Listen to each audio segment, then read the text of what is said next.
नमस्कार, मी Swapnil Tambekar. Future pro education कोल्हापूरमध्ये आपलं स्वागत आहे.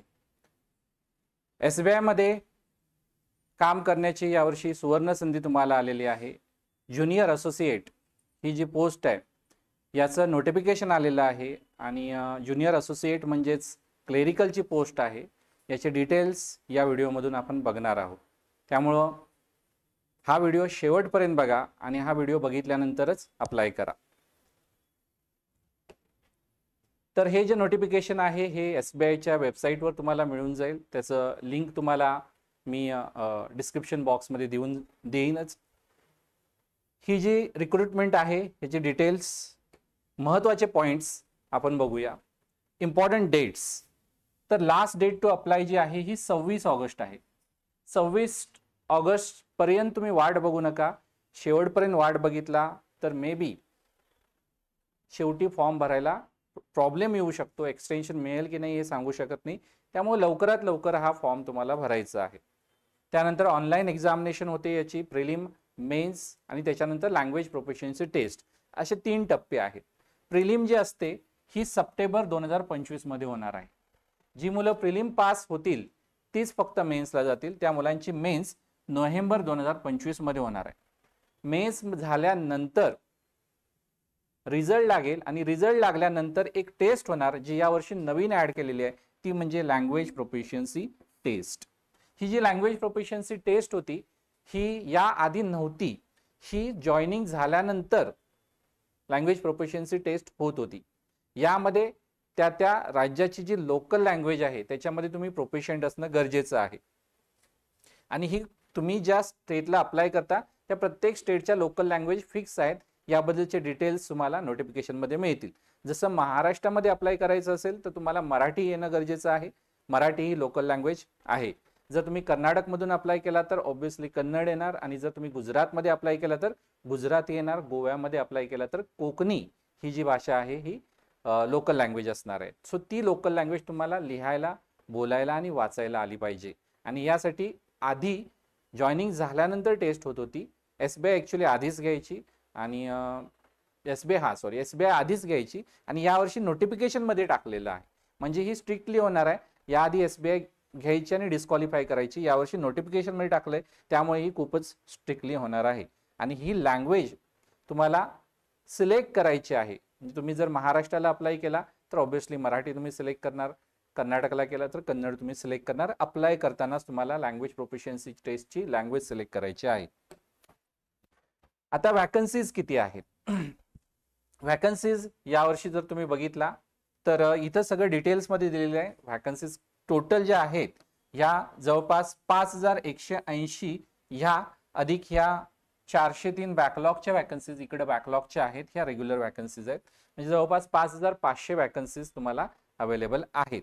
यातल्या आपल्याला महत्त्वाच्या आहेत महाराष्ट्राच्या वॅकन्सीज. इथं तुम्ही बघू शकता. आणि एक महत्त्वाचं, याच्यामध्ये सगळे जे रिझर्वेशन आहे ते अवेलेबल आहे. बघू शकता तुम्ही, जनरल आहे, EWS, OBC, ST, SC हे सगळं रिझर्वेशन अवेलेबल आहे. बॅकलॉग मध्ये देखील यामध्ये आहेतच. प्लस पर्सन विथ डिसेबिलिटी आणि एक्स सर्व्हिसमेन यांच्यासाठी देखील वेगळं रिझर्वेशन आहे. तर आपल्याला महाराष्ट्र महत्त्वाचं आहे. महाराष्ट्राबद्दल तुम्हाला इथं लोकल लँग्वेज आपण बघूया. मुंबई मेट्रो याच्या अंडर गोवा येतं. कोकणी ही लँग्वेज आहे. महाराष्ट्र आणि मुंबई मेट्रो यामध्ये तुम्हाला महाराष्ट्रासाठी मराठी ही लँग्वेज आहे. आणि याच्या व्यतिरिक्त जर तुम्ही गुजरातला वगैरे अप्लाय करायचं म्हटलं तर गुजराती या ठिकाणी लोकल लँग्वेज येणार आहे. कर्नाटकची कन्नड आहे. त्यानंतर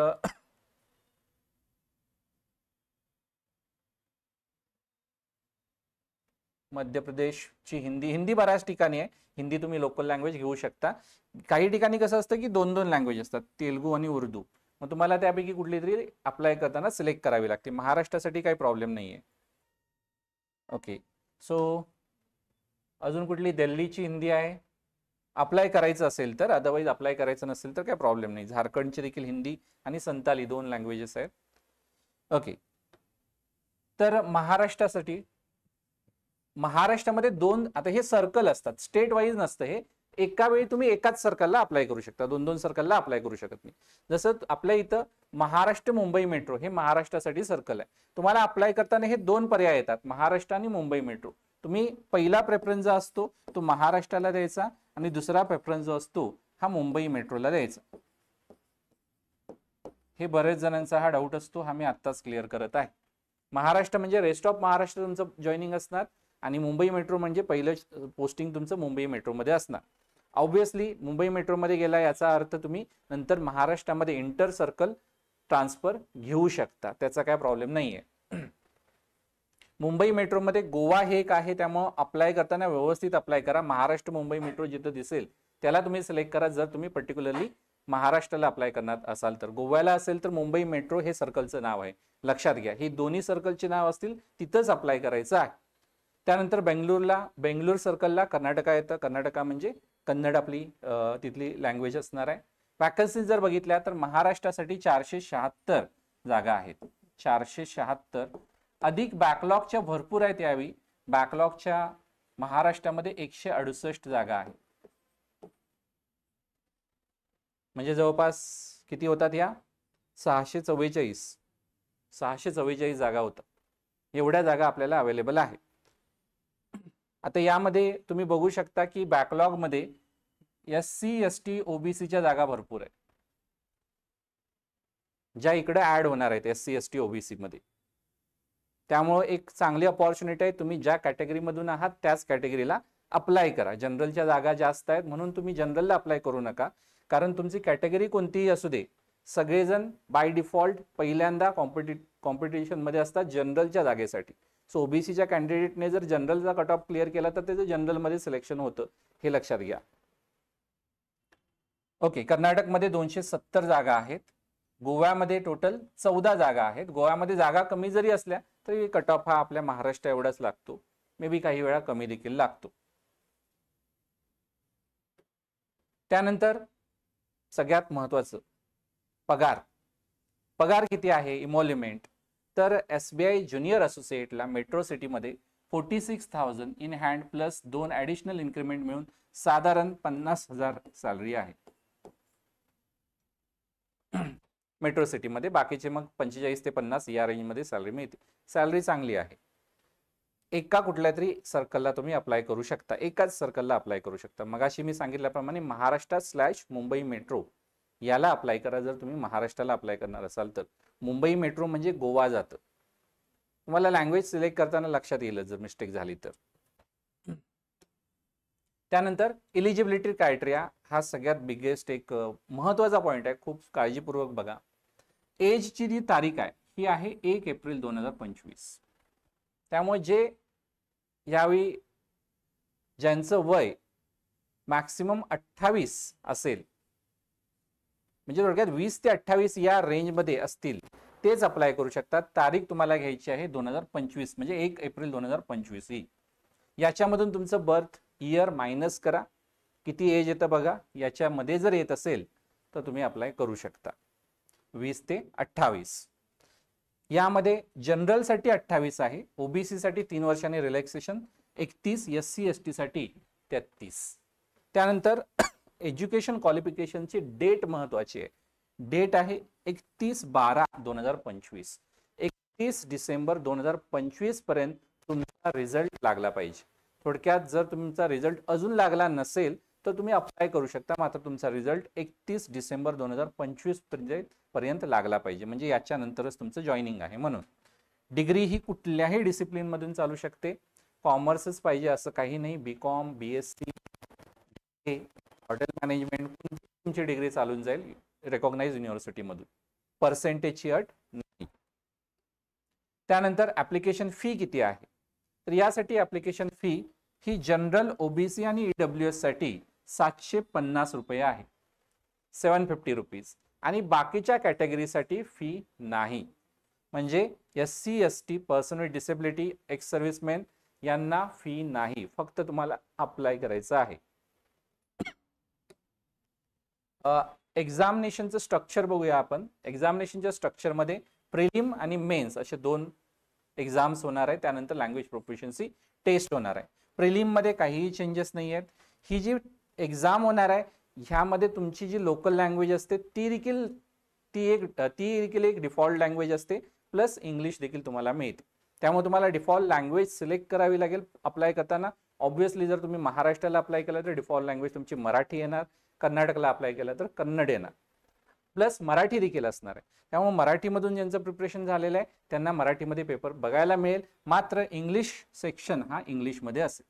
30-35-35 सेम स्ट्रक्चर आहे, मार्क्स देखील सेम आहेत.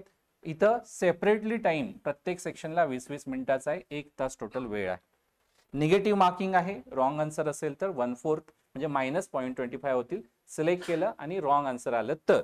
त्यानंतर सगळ्यात महत्त्वाचं म्हणजे इथं नो मिनिमम क्वालिफाईंग मार्क्स. म्हणजे काय, तुम्हाला इथं सेक्शनल कट ऑफ नाही आणि ओव्हरऑल कट ऑफ देखील मिनिमम ठेवणार नाहीये. मिनिमम ओव्हरऑल एसबीआयचा नाहीये, मात्र जो काय कट ऑफ लागेल त्याच्यावरच तुम्हाला मार्क्स पडले पाहिजेत. म्हणजे 60चा कट ऑफ लागला तर 60+ तुम्हाला मार्क्स पडले पाहिजेत. फक्त ओव्हरऑल कट ऑफ जो काय ते लागेल मेरिट प्रमाणे तो कट ऑफ असणार आहे, सेक्शनल कट ऑफ या ठिकाणी नाही. ही एक चांगली गोष्ट आहे. त्यानंतर मेन्स मध्ये बघा, मेन्स मध्ये general awareness, financial awareness 50 question 50 marks 35 minute time. त्यानंतर इंग्लिश साठी 40 question 40 mark 35 minute. Quantitative aptitude साठी 50 क्वेश्चन 50 मार्क 45 मिनिट. त्यानंतर रिझनिंग साठी गेल्या वेळी 40 क्वेश्चन होते 60 मार्कला, आता 50 क्वेश्चन 60 मार्कला. म्हणजे काही क्वेश्चन 2 मार्कला येतील आणि काही क्वेश्चन 1 मार्कला येण्याची शक्यता आहे. अशा रीतीने टोटल 200 मार्क्सचा पेपर आहे, 2 तास 40 मिनिट वेळ आहे. यामध्ये महत्त्वाचं काय आहे, सेक्शनल टाइम आहे. त्यानंतर निगेटिव्ह मार्किंग सगळीकडे असतेच, इथं देखील -1/4 जे काय असतील ते निगेटिव्ह मार्किंग आहे. इथं देखील नो मिनिमम क्वालिफाईंग मार्क्स. इथं तुम्हाला इथं सेक्शनल कट ऑफ असणार नाही, सेक्शनल कट ऑफ असणार नाही. मात्र minimum percentage marks on aggregate. हे बऱ्याच जणांना कळत नाही. हे काय आहे तर जे आपले 2 असतात कट ऑफ एसबीआयचे, कधीही बघा तुम्ही. एक असतो 60चा आणि दुसरा असतो 70चा. 60 हा असतो एक सर्व्हिसमॅन, SC ST यांच्यासाठीचा 60चा कट ऑफ असतो. ओबीसी साठी 60चा कट ऑफ असतो मिनिमम, आणि ओपन जनरल साठी हा 70चा कट ऑफ असतो. एसबीआयचा कट ऑफ हा 70च्या खाली येत नाही जनरलचा, आणि ओबीसी SC ST एक सर्व्हिसमॅन यांचा 60चा खाली येत नाही, पेपर किती पण डिफिकल्टी होती. मिनिमम तुम्हाला सिलेक्शन पाहिजे असेल तर याच्यापेक्षा जास्त मार्क्स तुम्हाला मिळवावेच लागतील. त्यामुळे जागा बऱ्याचशा एसबीआयच्या दरवर्षी शिल्लक राहतात, ज्या तुम्ही बॅकलॉग मध्ये बघितल्या त्या. एक सर्व्हिसमॅन मध्ये देखील पेपर डिफिकल्ट आला तरी 60 मार्क्स मिळवायलाच पाहिजे, SC कॅटेगरीचा असला तरी 60 मार्क्स मिळवायलाच पाहिजे. हा एक पॉइंट महत्वाचा आहे, हा लक्षात ठेवा. सेक्शनल कट ऑफ नाही. बाकी 60 आहे याचा अर्थ 61 पडले म्हणून तुमचं सिलेक्शन झालं असं नाही. जो कट ऑफ लागेल त्याच्यापेक्षा जास्त तुम्हाला मार्क्स पडले पाहिजे. त्यानंतर येते phase 3 local language proficiency test. जर तुम्ही 10वीला किंवा 12वीला तिथली लोकल लँग्वेज तुमच्या पेपर दिला असेल 10वीला किंवा 12वीला, तर तुम्हाला ही टेस्ट देण्याची गरज नाही. म्हणजे जर तुम्ही 10वी तुमचं महाराष्ट्रामधून झालं असेल, 12वी तुमची महाराष्ट्रामधून झाली असेल तर मराठी हा पेपर दिला असणारच आहे, तुम्हाला ही टेस्ट असणार नाही. मात्र जर तुम्ही कर्नाटकमधून अप्लाय केला तर मात्र तुम्हाला ही टेस्ट असेल, जर कन्नड तुमचा हा सब्जेक्ट नसेल तर. आता यावेळी नेमकं पॅटर्न देखील दिलेला आहे. कसा पॅटर्न आहे, नॉन व्हर्बल टेस्ट. यामध्ये ऑब्जेक्टिव्ह आणि सब्जेक्टिव्ह पॅसेजेस म्हणजे 3 क्वेश्चन्स असणार, मे बी ऑब्जेक्टिव्ह आणि सब्जेक्टिव्ह मध्ये. थोडक्यात चित्र बघा आणि त्याच्यावर वर्णनात्मक आणि काही क्वेश्चन विचारले जातील खाली, त्यांचे आन्सर द्या. या फॉर्मॅटमध्ये हा क्वेश्चन पेपर असेल. व्हर्बल टेस्ट यामध्ये 20 मार्क मी टोटल मार्क्स इथं 50 मार्क्स असतात. यापैकी जे काही एसबीआय ठरवेल तो कट ऑफ तुम्हाला क्लिअर करायला पाहिजे.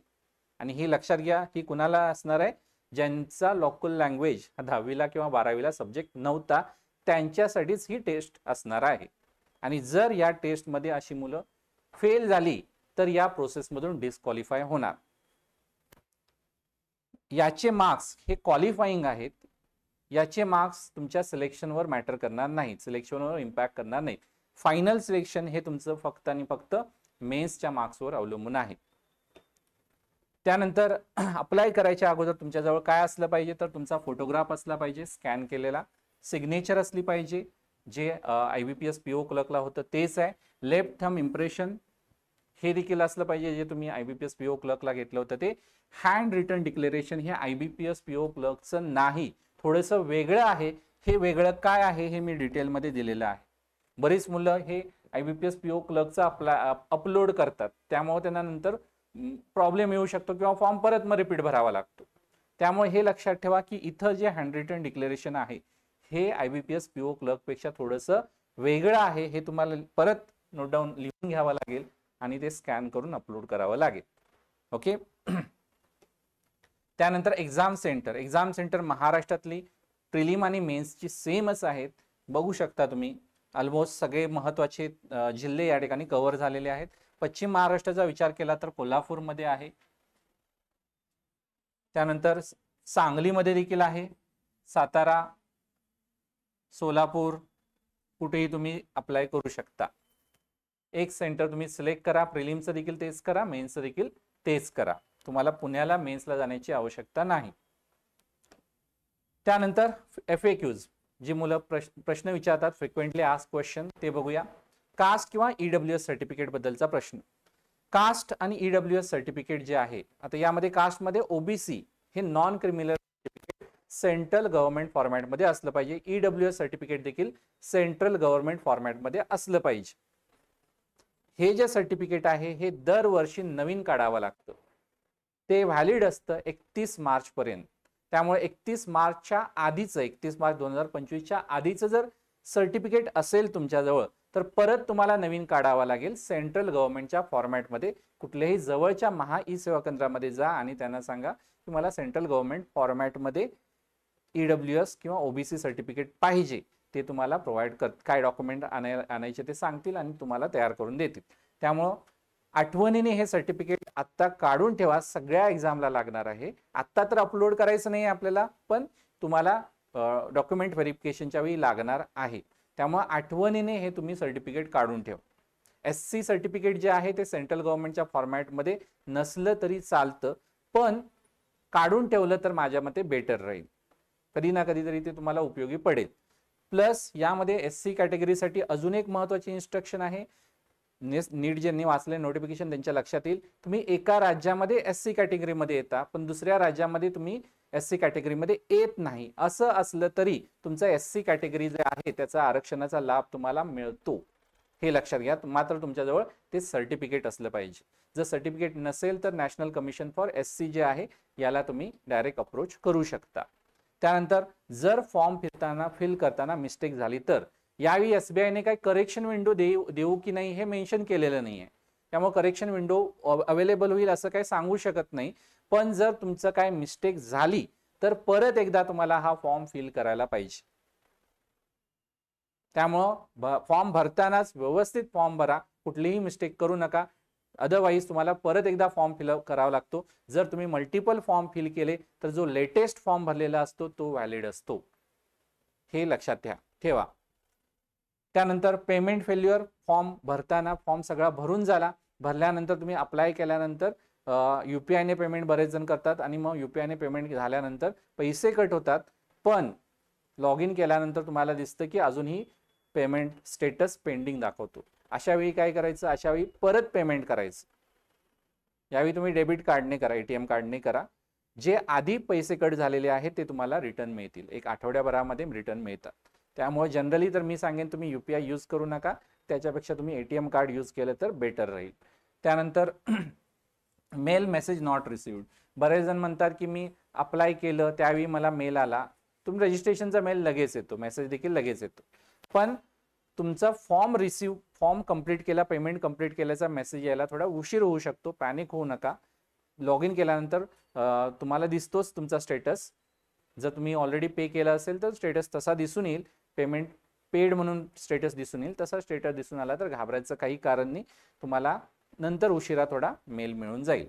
त्यानंतर जी मुलं ऑलरेडी SBI मध्ये वर्किंग आहेत, JA साठी म्हणजे SBI क्लर्क म्हणून जे काम करत आहेत, त्या मुलांना या नोटिफिकेशन मध्ये अप्लाय करता येणार नाही. जी मुलं ऑलरेडी SBI क्लर्क मध्ये होती, जे रिझाईन केलेली आहेत, त्यांना देखील इथं परत अप्लाय करायला अलाउड नाही आहे. महत्वाचा मुद्दा, ज्यांचं बाहेर पोस्टिंग झालेलं आहे कर्नाटकमध्ये, गुजरातमध्ये, राजस्थानमध्ये, SBI मध्ये, ते आता परत महाराष्ट्रामध्ये येण्यासाठी हा फॉर्म भरू शकत नाही. एखाद्याचं सपोज सिलेक्शन झालं होतं आधी पण त्याने जॉईनिंग केलं नाही, तो विद्यार्थी मात्र अप्लाय करू शकतो. त्यानंतर सिबिल स्कोर हा आता सगळ्याच बँकिंग एक्झामसाठी मॅन्डेटरी झालेला आहे. एक लक्षात घ्या, सिबिल स्कोर कोणाचा जनरेट होतो, ज्यांनी आधी कर्ज घेतलेलं आहे त्यांचाच फक्त जनरेट होतो. मोबाईलसाठी EMI वगैरे ज्यांचे चालू आहेत त्यांचाच फक्त जनरेट होतो, बाकीच्यांचा सिबिल स्कोर जनरेट होत नाही. त्यामुळे सर माझा सिबिल स्कोर दाखवतच नाही, तुम्ही लोन कधी घेतलं नाही तर तुमचा सिबिल स्कोर दाखवणारच नाही. त्यामुळे त्याचं तुम्ही काळजी करू नका. बाकी ज्यांनी मात्र लोन घेतलेलं आहे, एज्युकेशन लोन वगैरे ज्यांचं डिफॉल्ट झालेलं आहे, त्यांनी परत रिपेमेंट करायला सुरुवात करा, सगळं ते कंप्लीट करा, लोन तुमचं काही प्रॉब्लेम येणार नाही. सो सिबिल स्कोर चांगला असला पाहिजे. खास करून जे एक सर्व्हिसमॅन आहेत त्यांनी आपला सिबिल स्कोर चेक करा. चांगला म्हणजे अतिशय चांगला असं नाही, ठीकठाक असला पाहिजे, पण अतिशय वाईट नसला पाहिजे. बाकी ज्यांचं जनरेट होत नाही त्यांनी काय काळजी करू नका.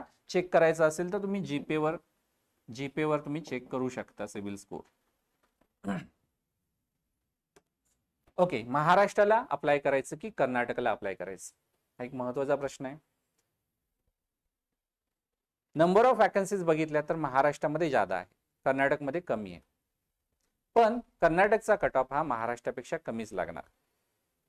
खास करून जर तुम्ही SC ST OBC कॅटेगरीमध्ये असाल तर तुम्ही कर्नाटकमधून बिंदास अप्लाय करू शकता. मात्र कंडिशन लक्षात घ्या, तुम्हाला कन्नड व्यवस्थित जमलं पाहिजे. कन्नड जर येत नसेल तर तुम्हाला ते येत्या 2-3 महिन्यामध्ये शिकून घ्यावं लागेल किंवा येत्या 3-4 महिन्यामध्ये शिकून घ्यावं लागेल.